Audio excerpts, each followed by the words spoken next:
and welcome to day 25 of my 365 days of crafting. Today I'm going to show you how to make this cute headband that I showed you in one of my earlier videos, and I have had some requests on how to make this, so today that's what we're going to do.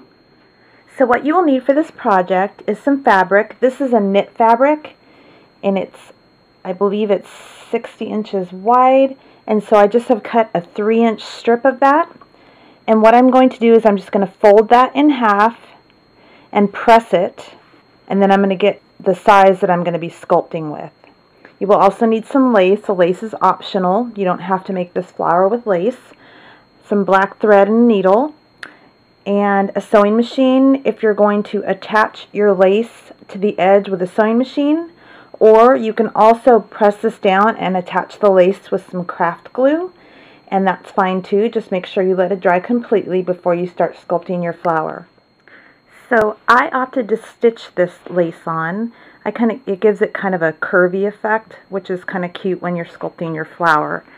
So what you want to do first of all is take a needle and thread, and you want a pretty heavy duty needle because you're going to be pushing through fabric, a lot of layers of fabric as you go. And then you're going to knot that at the end. And then what you're going to do is you're going to take and you're going to roll, kind of put that down and roll into a circle and then stitch through that.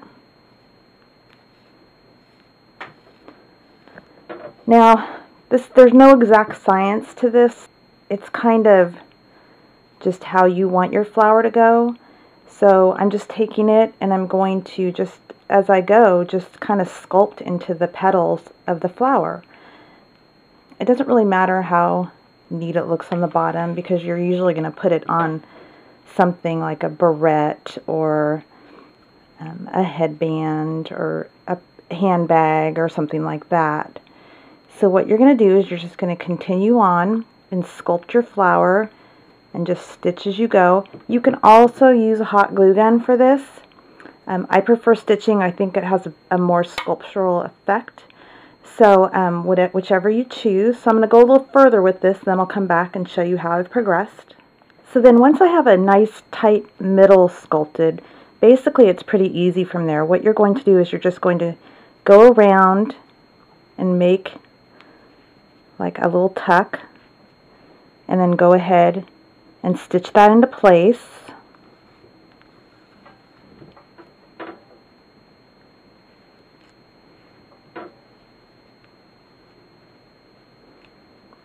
I wish I could be there with you to show you how to do this. It's kind of hard to show on a video. It's just a matter of trusting yourself, and you know, if it doesn't come out perfect, it's just a strip of fabric and some lace and you can always start over again. So just continue to do that all the way around, just the tuck, like a little tuck right there, and go ahead and stitch that into place, and then keep going a little further, and then I'll come back and show you some more progress. So as your flower gets larger, you'll see the petals will start falling like that, and what you can do with that is every once in a while just make a little stitch, and just one little stitch to stitch two of those petals together. And like I said, you're sculpting as you're going, so just kind of look at it and see what needs to be done and just make a stitch where you think it needs a stitch, and then just keep going, and eventually you will wind up with something that looks like this.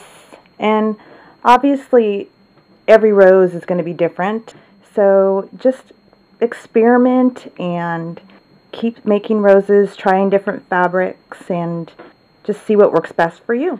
So what I did to make the headband was I just took some craft glue and made a little strip of craft glue, and then I just took the flower and just glued it onto there.